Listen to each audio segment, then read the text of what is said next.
pemilu itu kami sebagai penyelenggara dalam hal ini melayani pemilih itu yang dalam melakukan pemutaran data pemilih prinsipnya itu tidak menghilangkan hak pilih orang.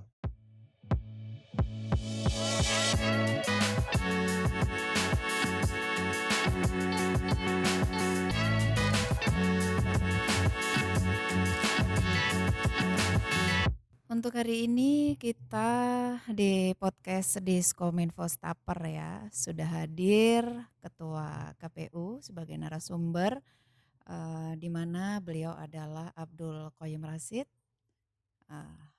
menerima undangan kita, Iya.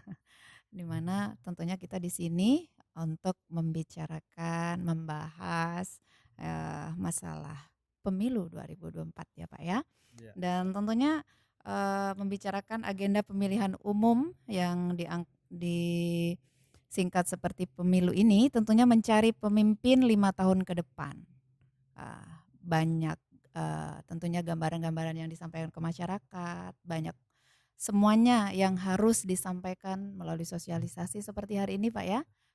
Tentunya di podcast Diskominfo Staper bersama KPU hari ini. Apa kabar Pak Qoyim? Alhamdulillah. Baik. Iya, bisa sedikit berikan gambaran Pak, tentunya kita di mana hari ini membahas tentang penetapan DPS Pemilu serentak tahun 2024 seperti apa? Baik. Pertama kami ucapkan terima kasih tentunya kepada Kominfo Pasir sudah memfasilitasi kami untuk melakukan sosialisasi pada kesempatan yang kemarin-kemarin juga yang sudah sering kali ya kita menjadi narasumber di kegiatan-kegiatan di Kominfo. Jadi saat ini KPU Kabupaten Pasir sedang melaksanakan tahapan salah satunya itu pemutahiran data pemilih. Dan saat ini kita di Kabupaten Pasir gitu ya khususnya itu di fase pada tanggal 5 kemarin menetapkan DPS. Itu DPS itu daftar pemilih sementara ya, namanya sementara berarti kan masih bisa berubah-ubah ya kan. Nah DPS ini kita tetapkan angkanya jumlahnya itu sebanyak 211.888 orang yang tersebar di 144 desa dan kelurahan dan di 10 kecamatan yang sudah kami tanda tangani berita acaranya sesuai dengan yang kita plenokan pada tanggal 5 tersebut. Nah, sembari berproses ini sampai nanti penetapan DPS HP namanya, daftar pemilih sementara hasil perbaikan. Nah, itu nanti selalu berproses itu. Di tahapan-tahapannya memang agak panjang sampai nanti kita tetapkan di sekitar tanggal 20 atau tanggal 21 Juni 2024 itu nanti 2023 maksud saya. Ya, 2023 batas akhirnya untuk kita tetapkan sebagai DPT. Ya, di mana pemilihan ini kan untuk tahun 2024 Pak ya. Iya. Sudah persiapannya kurang lebihnya sudah 1 tahun Pak ya. Sudah KPU setahun ya. Ini sendiri. sudah 1 tahun ini. Iya. Nanti kita masih ada waktu sekitar 10 bulan lah ke depan. Kurang lebih 10 bulan persiapan lagi. Dan untuk jumlah DPS sudah disampaikan sama Pak Qoyim tadi ya. Tentunya tahapan sendiri Pak, tahapan dengan penyelenggara, bagaimana dengan teknisnya, semuanya yang seperti itu. Tentunya ada kendala juga kan. Iya betulnya. Gimana itu Pak? Jadi setelah ini sembari kita cerita ya, cerita bagaimana sirkulasinya DPS itu diolah sebelum ditetapkan menjadi DPT gitu.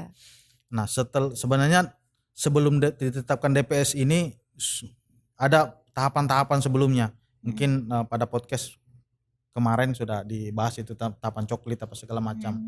Nah, setelah ditetapkan DPS ini masih ada kewajiban kita ya, baik sebagai penyelenggara, sebagai peserta maupun sebagai pemerintah dan pemilih dalam hal ini. Yang pertama itu adalah memastikan diri kita itu terdaftar di dalam data pemilih terlebih dahulu dari DPS itu. Nanti masyarakat itu bisa ngecek di website kita, dicek DPT online. Ya. Nah, setelah hari ini ya, mulai hari ini teman-teman itu sampai dengan tanggal 25 April ya. Sampai tanggal 25 April, mulai hari ini tanggal 12 hari ini ya. Sampai dengan 25 April itu kita umumkan DPS itu di TPS, di PPS. Dan kami sudah mendistribusikan semuanya DPS itu per desa. Nanti kawan-kawan PPS penyelenggara di tingkat desa atau kelurahan itu silahkan diumumkan di tempat-tempat yang mudah dijangkau oleh masyarakat. Nah, itu batasnya kita sampai dengan tanggal 25 April itu. Nah, kemudian di dalam pengumuman itu juga ketika misalnya ada hal-hal yang ingin ditanggapi. Nah, masa tanggapannya juga ada. Itu tanggal mulai dari tanggal 12 April sampai dengan tanggal 2 Mei. Nah, tanggapan itu nanti bisa melalui PPS, bisa melalui PPK, bisa langsung datang ke kantor KPU dengan mengisi pom-pom yang sudah kita sediakan. Nah, tanggapan ini juga macam-macam nih. Apakah nanti mau mengubah data, apakah nanti misalnya pindah TPS, atau mungkin ada pemilih yang belum terdaftar dalam DPS mau masuk menjadi DPS pemilih gitu, atau mungkin ternyata di situ orangnya sudah meninggal tapi masih masuk dalam DPS. Itu nanti tanggapannya macam-macam. Dan itu berproses sampai saya katakan tadi sampai tanggal 2 Mei itu. Nanti juga akan direkap lagi secara berjenjang mulai dari desa, mulai sampai kecamatan, sampai dengan di tingkat KPU. Kalau untuk DPS HP, daftar pemilih sementara hasil perbaikan itu nanti kita akan plenokan di bulan Mei. Bulan Mei.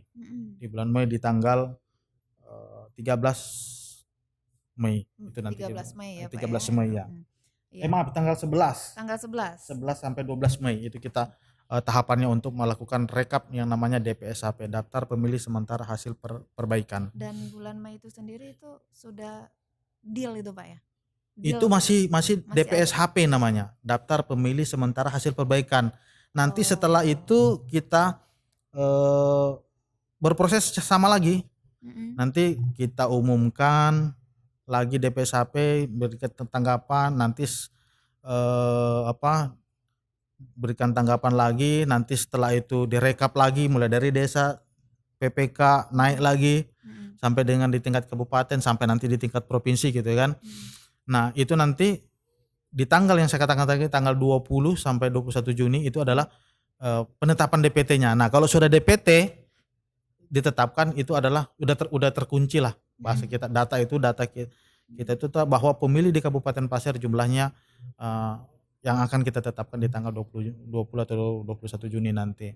Nah, kalau sudah itu ruang tanggapan masyarakat sudah tidak ada. Sudah nggak ada. Ya, sudah tidak ada, tetapi masih ada ruang-ruang yang lain, karena pada prinsipnya kan pemilu itu kami sebagai penyelenggara dalam ini melayani pemilih itu yang dalam melakukan pemuataran data pemilih, prinsipnya itu tidak menghilangkan hak pilih orang. Karena ketika kami menghilangkan hak pilih orang, masih ada kesempatan. Iya, masih ada kesempatan. Karena nanti di hari H itu kan ada yang kategori pemilih di TPS itu ada 3 nanti. Ada yang DPT, ada yang DPTB, atau yang DPK. Nah, di DPT itu yang ada terdaftar yang kita lakukan panjang ini nih tahapannya. Sampai ke rumah-rumah itu. Nah, itu tahapan DPT. Nah, kemudian ada namanya DPTB, daftar pemilih pindah. Nanti setelah ditetapkan DPT, nah misalnya Mbak karena ada alasan tertentu mau pindah memilih, misalnya kebetulan ditugaskan di hari H itu nanti pada tanggal 14 Februari kebetulan saya ditugaskan di Longkali, mau pindah memilih di Longkali boleh. Itu dengan syaratnya mengurus namanya daftar pemilih pindahan. Pindah memilih.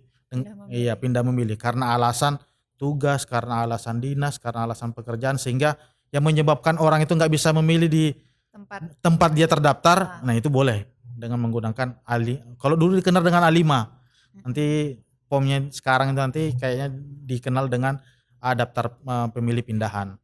Nah, itu nanti kalaupun nanti misalnya masih pada tahapan DPT masih ada pada tahapan DPT telah ditetapkan gitu, masih ada warga kita yang memenuhi syarat belum terdaftar sebagai pemilih, ya solusi terakhirnya adalah datang ke TPS terdekat sesuai dengan domisilinya dia, dalam hal ini KTP, bawa KTP, cuman waktunya sangat terbatas, ya ini jam 12 sampai jam 1. Itulah ditentukan jamnya. Ya, ditentukan jamnya. Kalau yang pakai terdaftar dalam DPT tadi itu udah bebas dari pagi sampai jam 1 tutup TPS ya. Iya.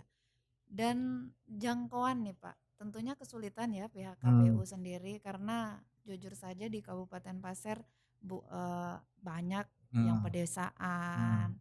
Tentunya kalau yang di kota mah aman-aman aja. Mana mungkin journey ya kan, perjalanannya, juga waktu dan tempat. Itu seperti apa itu?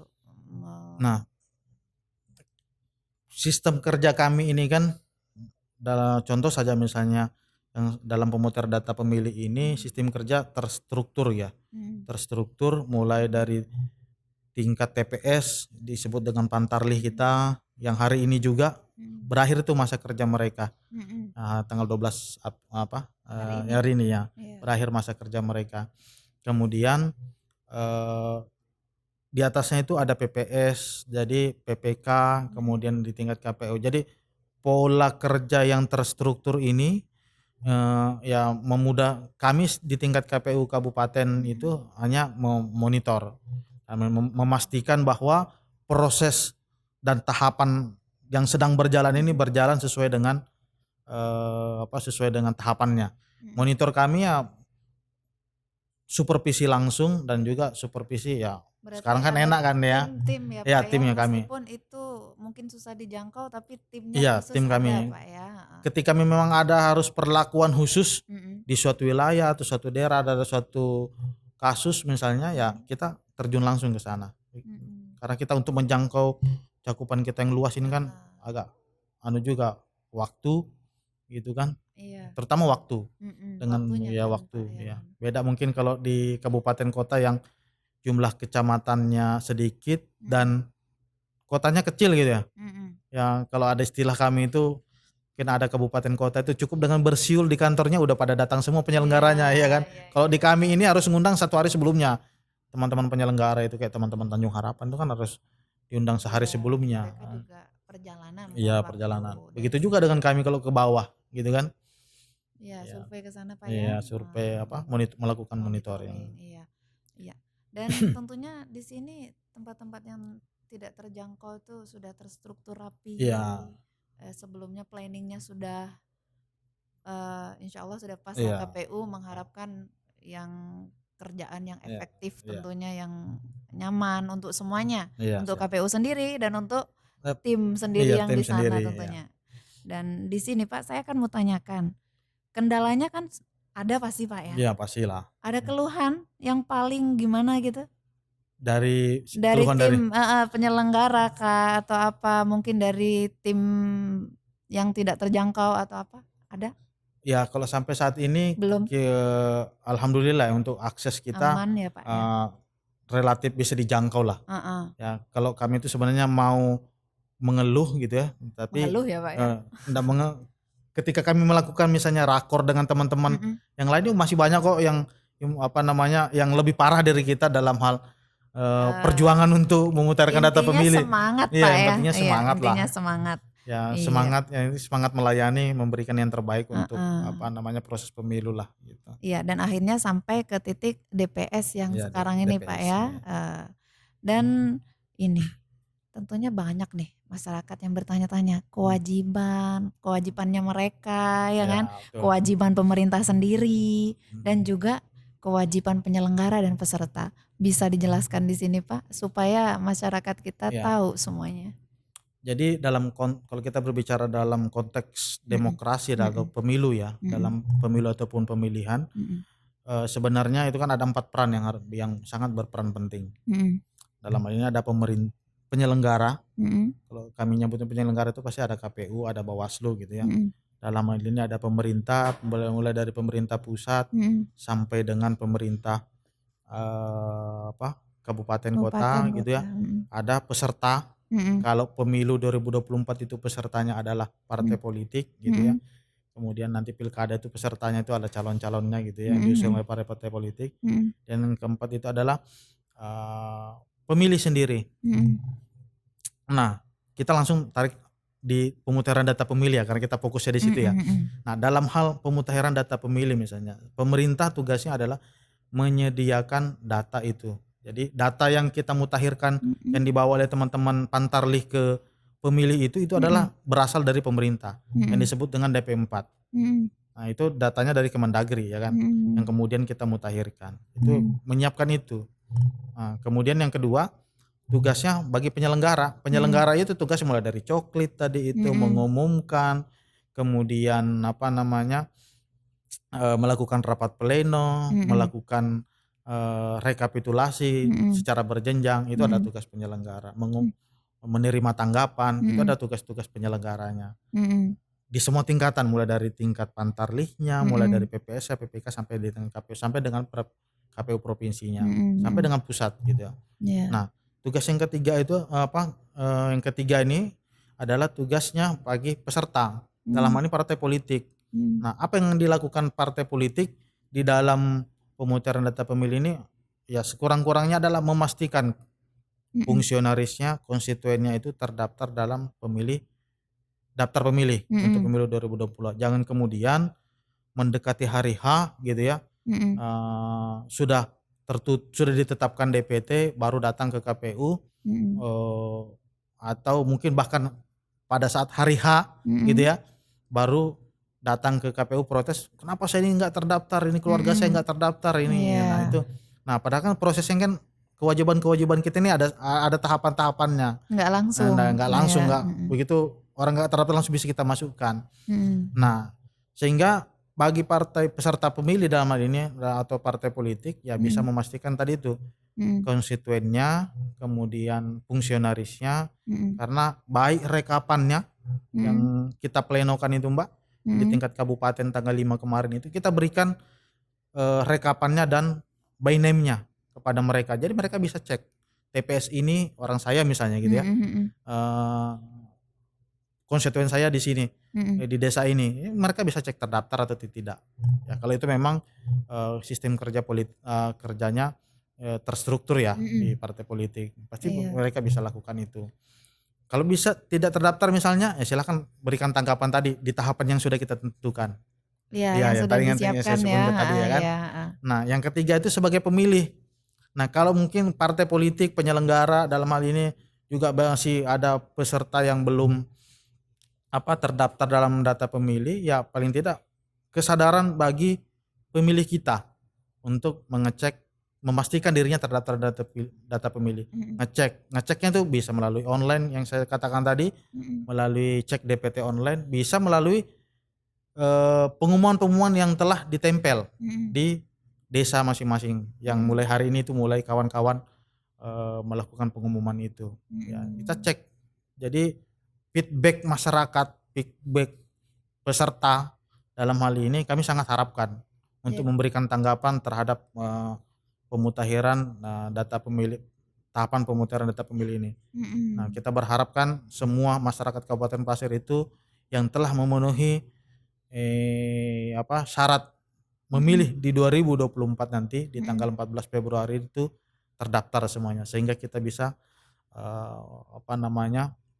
siapkan semuanya gitu ya. Jadi bisa terselenggara. Iya, bisa terselenggara. Ya, intinya di sini bukan hanya tim KPU yang harus aktif ya Pak, tapi masyarakat juga harus aktif ya untuk tim pemilih, maksudnya bagian pemilih sendiri. Andaikan nih sudah yang disampaikan sama Pak Qoyim, kalau memang sudah dicek ternyata nggak ada, jangan diam saja. Ya, betul. Nah, kalau diam saja kan nggak tahu. Betul. Mungkin si A pindah di tempat lain, jadi mungkin RT-nya nggak tahu. Ya, ini di mana nih, mau dicari di mana nih tinggalnya sekarang, seperti itu Pak ya. Jadi harus saling aktif aja dah. Jangan cuman sendiri aktifnya. Istilahnya kalau dua-duanya bukan dua-duanya, ini banyak Pak ya, banyak. dari peserta pemerintah. Pemerintah semuanya saling berketerkaitan. Kalau kepengen menjadi pemilu tahun 2024 Iya, terselenggara dengan baik Pak ya. betul. Insya Allah mudah-mudahan. Amin. Dan di sini Pak tentunya titik dari DPS sendiri sudah hari ini yang terakhir, bukan? Eh, Belum ya? Penetapannya yang saya katakan tadi Yang ya. tanggal 5 kemarin itu. Kemudian ini berproses terus, kita menunggu tanggapan masyarakat. Setelah itu nanti kita akan tetapkan lagi DPSHP namanya, daftar pemilih sementara hasil perbaikan. Nanti setelah ditetapkan ya nanti tetap bergerak data itu sampai dengan ditetapkannya DPT di tanggal 20 atau tanggal 21 Juni mendatang. Jadi batasnya sampai Juni ya Pak ya? Ya 2 Juni itu. Setelah ditetapkan itu untuk DPT dikunci. Kenapa dikunci Mbak? Karena itu adalah dasar KPU nanti untuk menyiapkan logistiknya. Berarti total sudah ya, biar karena diketahui ya. Iya, untuk diketahui data pemilih kita itu nanti di Juni itu, 20 Juni atau 21 Juni itu. Jadi karena bagi kami penyelenggara ya udah stop di situ, bahwa itu adalah dasar kita untuk mengadakan logistik. Karena kan tahapan selanjutnya kan ini tahapan untuk pengadaan logistik itu kan panjang lagi tuh, ada mulai dari lelang apa segala macam, nanti kan tahapan-tahapan kalau masih molor takutnya nanti logistiknya nggak bisa datang di hari H, kan berabe lagi urusannya itu ya kan. Nah sehingga harus dikunci di tanggal di bulan Juni itu tanggal 20 tadi itu, sehingga begitu kita tetapkan DPT, nah nanti itu dasar kita untuk melakukan pengadaan logistiknya di setiap TPS-nya. Iya. Dan di sini saya mau nanyakan sama Bapak nih, karena Bapak sebagai ketua di KPU otomatis mempersiapkan diri bener Pak ya, karena biasa akan hadir sesuatu yang tidak yang tidak kita inginkan. Nah, bagaimana dengan tim sendiri, sudah siap Pak ya? Siap nggak siap? Yang tidak diinginkan mungkin seperti tiba-tiba ada yang peserta ini menolak ini, yang seperti itu. Jadi memang setiap pekerjaan itu ada konsekuensinya lah ya.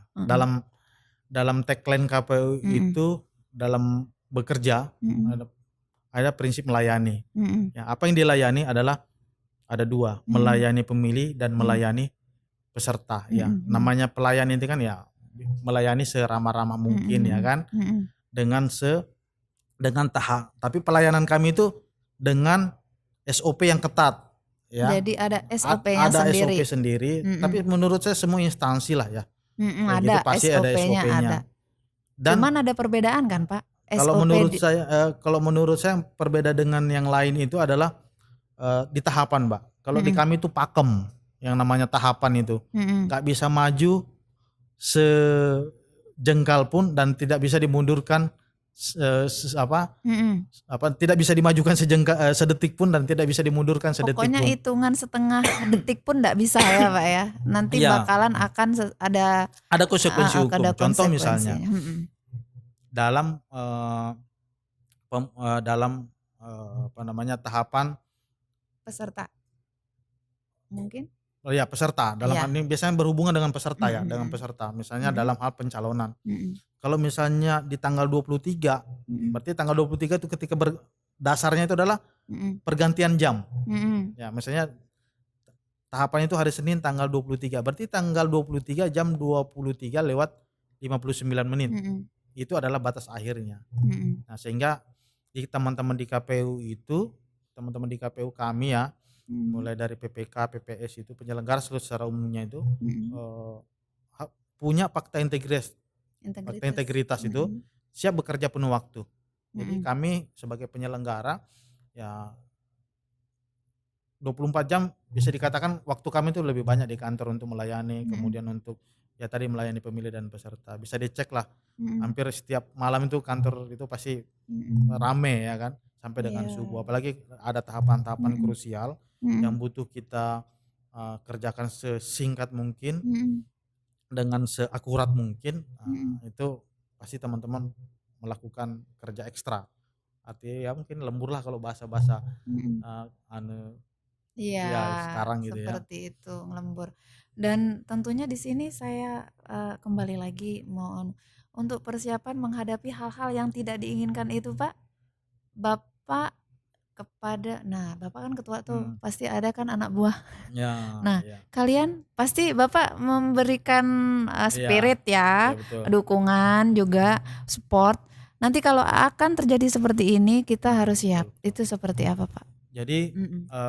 dalam Mm-mm. penyelenggaraan di menjalani tahapan ya, Mm-mm. kalau saya sering membahasakan kepada teman-teman itu, Mm-mm. eh, ke teman-teman penyelenggara di tingkat bawah itu Mm-mm. adalah dalam kita mengarungi bahtera Mm-mm. tahapan ini ya, Mm-mm. teman-teman penyelenggara itu harus bersifat ya itu profesional, netral. Mm-mm. Nah, itu sih penekanan kami terhadap teman-teman penyelenggara. Mm-mm. Ketika kita melakukan itu dengan profesional, artinya profesional itu apa? SOP kita sudah jelas gitu Mm-mm. kan. Mm-mm. Laksanakan sesuai dengan tahapannya, laksanakan sesuai dengan kewenangannya, Mm-mm. kemudian eh, dilakukan secara profesional, seprofesional Mm-mm. mungkin, dan Mm-mm. dan bersifat adil baik terhadap peserta maupun terhadap Pemilih. pemilihnya tadi, Heeh. bahwa tidak ada peserta yang diperlakukan spesial, tidak ada Pemilih. pemilih yang dilakukan spesial dalam hal ini.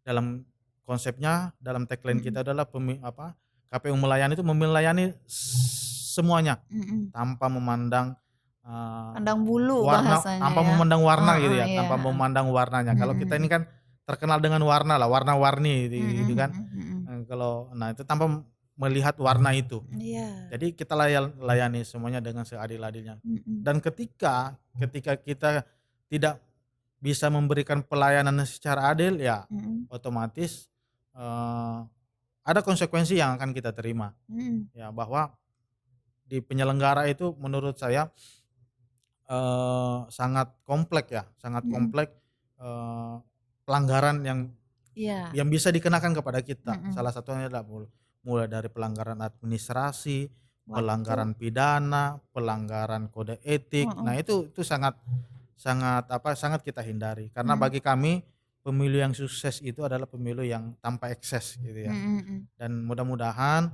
pemilu 2024 gitu kita bisa raih lah bersama-sama. Makanya sampai saat ini kami selalu memberikan support kepada teman-teman untuk bekerja sesuai dengan ketentuan yang sudah ada, sehingga ketika kita sudah bekerja sudah dipersiapkan dari awal gitu ya, Mm-mm. presis sudah dilaksanakan sedetail mungkin, Planningnya planningnya seperti sesuai apa? apa, Iya. itu kita berharap nanti meminimalisir lah sekurang-kurangnya hal-hal yang tidak kita inginkan. Iya. Tetapi ya sekali lagi namanya peserta itu ya, Mm-mm. karena ini adalah kontestasi ya, terkadang itu kan ada aja lah ya kan, Iya, itu komplain gimana itu? kepada kita.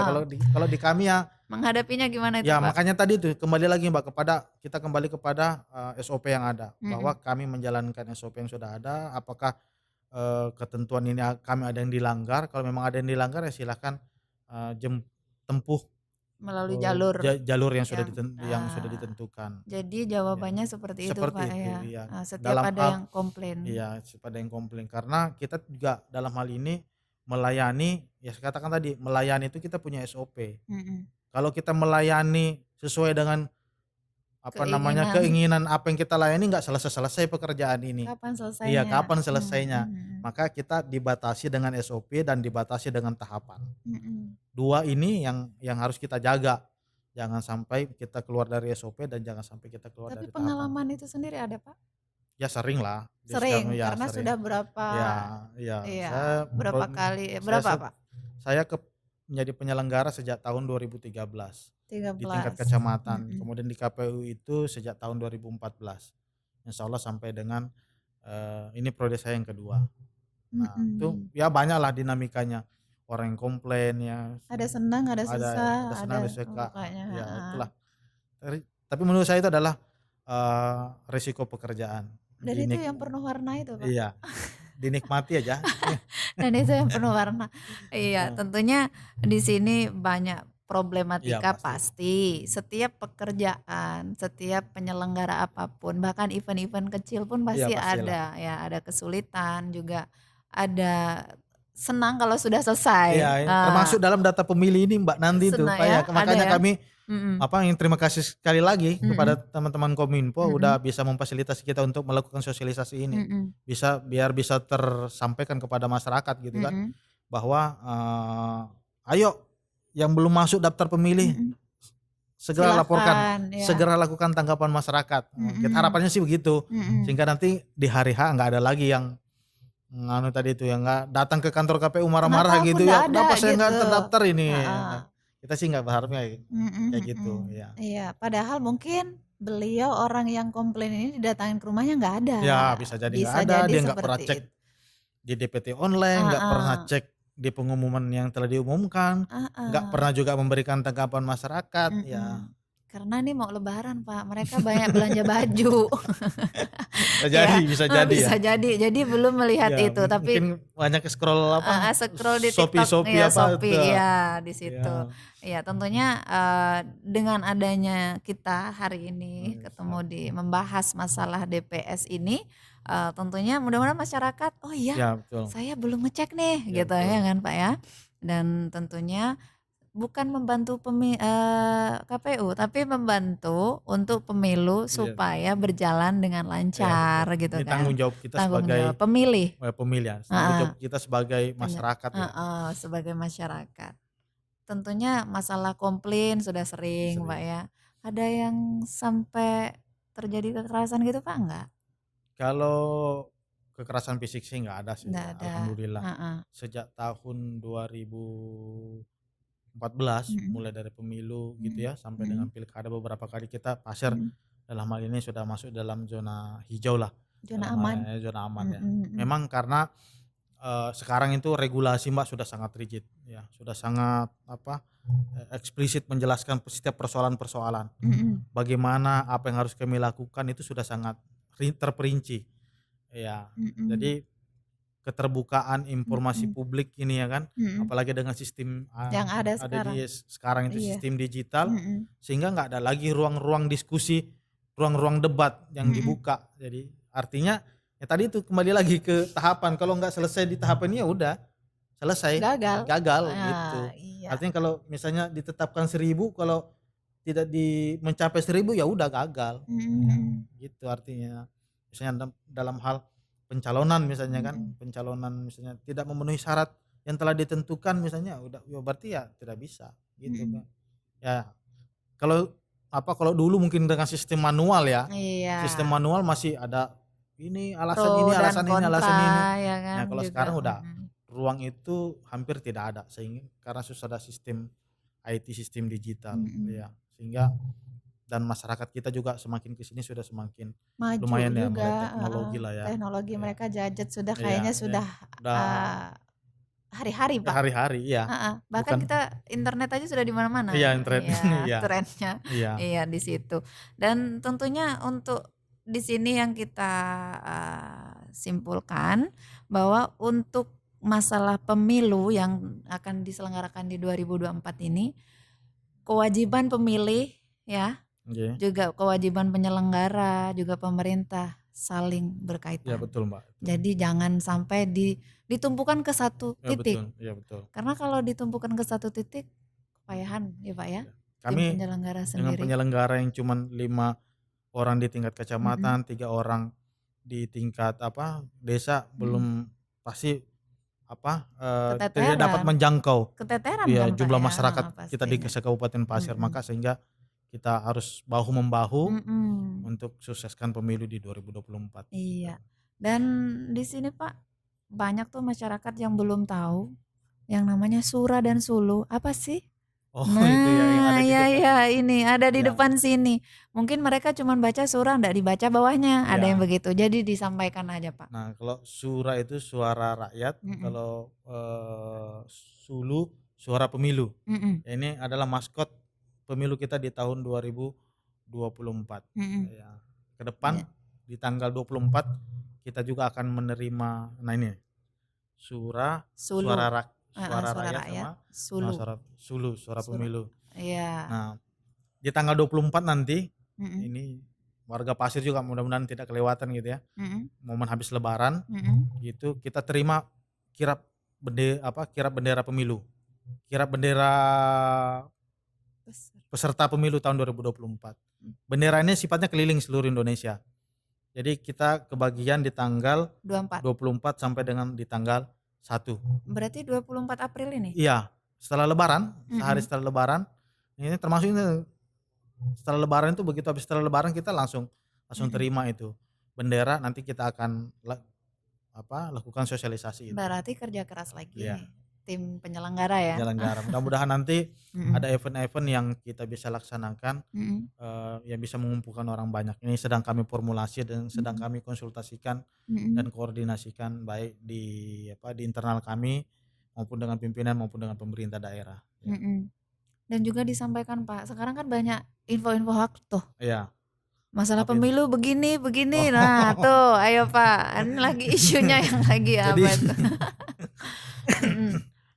Ada dua hal ya yang nggak bisa saya jawab sekarang itu.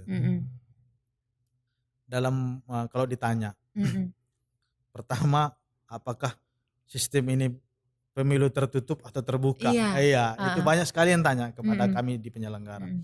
Bahwa perlu dipahami ya, bahwa kami ini eksekutor regulasi. Ya, artinya pemegang kebijakan itu ada di tingkat pusat. Ya, bahwa kami tunduk terhadap apa yang telah ditentukan oleh undang-undang. Dalam hal ini undang-undang pemilu. Mau terbuka mau tertutup itu urusan si pembuat undang-undang lah. Kami tinggal menjalankan di bawah. Jadi undang-undangnya sewaktu-waktu bisa berubah ya Pak? Nah, itu juga masyarakat juga harus tahu. Masyarakat peserta itu harus tahu, memahami. Karena aturan yang kemarin belum tentu berlaku untuk hari besok atau besok lusa gitu. Karena bisa jadi namanya proses politik Mbak ya. Itu perputarannya sangat cepat ya. Kalau ada istilah dulu itu mengatakan bahwa konstelasi politik itu bisa cepat, pergerakannya itu lebih cepat daripada detakan jantung katanya. Iya. Nah, itulah. Jadi proses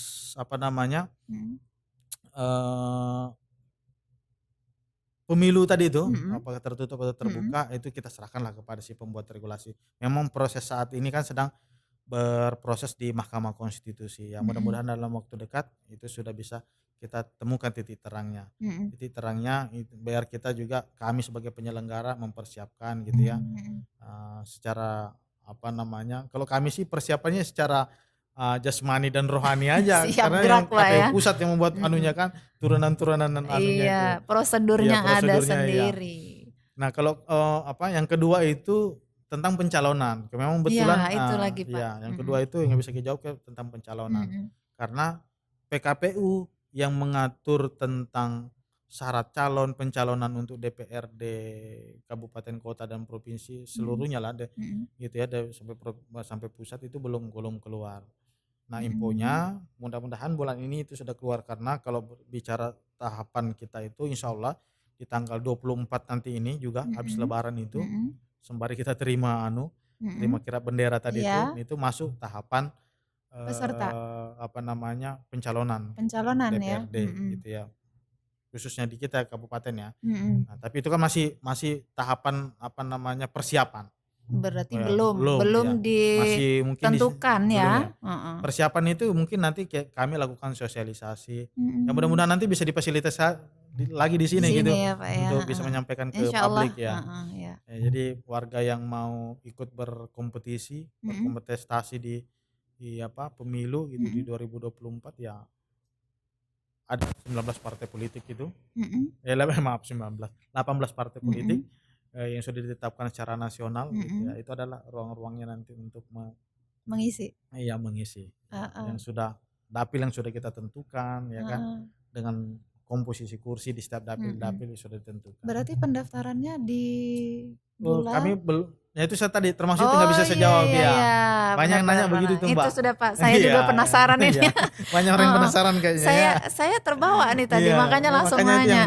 Karena sampai saat ini memang regulasi yang mengatur tentang tahapan pencalonan itu belum keluar. Belum ya. Mudah-mudahan dalam waktu dekat, katanya sih kemarin awal-awal bulan ini sudah hampir tengah bulan belum selesai. Kayaknya berproses setelah RDP biasanya kan berproses di register di Kemenkumham. Nah, mungkin sedang berproses di sana. Jadi, kita tunggu aja lah. Tinggal tunggu aja ya berarti. Kalau nanti kita sosialisasi baru kita jalankan sama-sama. Iya, itu sudah saya ini penasaran betul. Pokoknya bukan saya aja, kayaknya masyarakat juga nih Pak. Banyak yang nanya kami Mm-mm. 2 hal itulah ke kami di Heeh, KPU. Tapi iya. kami konsen untuk data pemilih dulu nih. Nah, data Ya, pemilihnya yang menyajikan data pemilih yang akurat lah. yang akurat ya Pak ya. Dan apabila ada yang belum dipersilahkan Silakan tentunya yang memberikan dipersilakan tanggapannya untuk tanggapannya. di tingkatannya Heeh. masing-masing, baik di PPS Mm-mm. maupun di PPK maupun Mm-mm. langsung datang ke KPU. Jadi bisa, kalau memang bisa mengisi melalui online bisa Pak ya? Sampai Tidak saat bisa ini sudah, belum ya? sampai saat ini belum Mm-mm. kita sediakan, tapi nanti akan kita fasilitasi untuk itu. Mm-mm. Bisa untuk mungkin tidak secara online Mm-mm. by system gitu ya, tetapi Mm-mm. mungkin bisa melalui tanggapannya itu Mm-mm. melalui media-media yang lain gitu ya, Mm-mm. misalnya lewat email apa segala macam. Nanti kita akan bicarakan itu. Oke, terakhir apa yang mau disampaikan untuk pemilu 2024? Sebelum kita nanti akan ketemu lagi kapan-kapan kan ya Pak insya ya? Allah ya. Iya. Pertama mungkin dalam kesempatan ini saya ingin mengucapkan terima kasih Mm-mm. kepada teman-teman Pantarli Mm-mm. ada 287 Mm-mm. Pantarli yang hari ini purna Tugas. tugas hari tanggal 12 kan, Mm-mm. 12 April. Mm-mm. Purna tugas. Terima kasih atas kerja-kerja kawan-kawan Pantarli yang telah melakukan menjanjikan memutahirkan data di tingkat TPS masing-masing. Begitu juga dengan teman-teman PPS dan PPK yang melakukan pencermatan rekapitulasi di tingkat secara berjenjang. Kami ucapkan terima kasih. Tugas kita sampai saat ini baru sampai DPS. Masih ada tahapan-tahapan selanjutnya. Masih banyak lagi. Masih tahapan selanjutnya dalam hal pemutahiran data pemilih. Kita tetap mengajak teman-teman, khusus teman-teman penyelenggara dalam hal ini PPK PPS gitu ya, untuk aktif, berperan aktif untuk menyajikan data yang betul-betul yang valid untuk pemilu 2024. Karena salah satu bahan baku pemilu 2024 itu adalah data pemilih ini. Salah satu diantaranya. Sehingga harus kita kerjakan secara serius, secara detail gitu ya, sehingga bisa tersaji data-data yang betul-betul akurat gitu ya kan. Dan akhirnya nanti ya kalau data pemilihnya bersih gitu kan, insya Allah partisipasi pemilih kita juga akan tinggi dengan harapan kayak gitu. Kemudian yang kedua, mengajak kepada masyarakat Kabupaten Pasir ya untuk memastikan dirinya terdaftar dalam data pemilih ya yang sudah kita tetapkan di DPS. Silakan dicek di DPT online kita ataupun dicek atau di paling mudah itu adalah cek di desa masing-masing.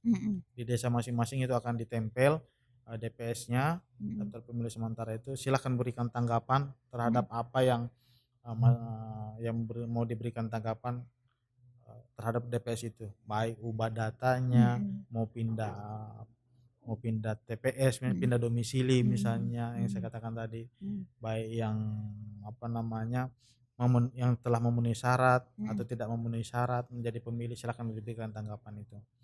Nah, sehingga semakin banyak tanggapan ya semakin banyak yang terlibat, maksud kami itu semakin semakin enak, ringan pekerjaan ya. Kami karena kami sadari bahwa untuk menjangkau seluruh warga itu menyampaikan Pak sudah terdaftar itu nggak mungkin ya kan, face to face satu persatu, sehingga melalui media ini kami sampaikan itu untuk berperan aktif baik pemilihnya maupun pesertanya, dalam ini partai politik, untuk sama-sama yuk mensosialisasikan suksesan pemilu di 14 Februari tahun 2024. Mungkin itu Mbak. Iya.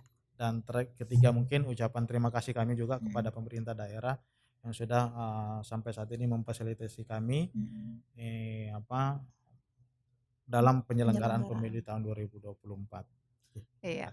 Terima kasih Pak ya untuk kehadirannya hari ini, dan mohon maaf apabila mungkin ada kita saling kata yang tidak nyaman mungkin. Ya, karena masalah pemilu itu sangat rentan gitu. Dan insya Allah kita ketemu kembali di podcast berikutnya Pak ya. Karena pemilu masih panjang tentunya.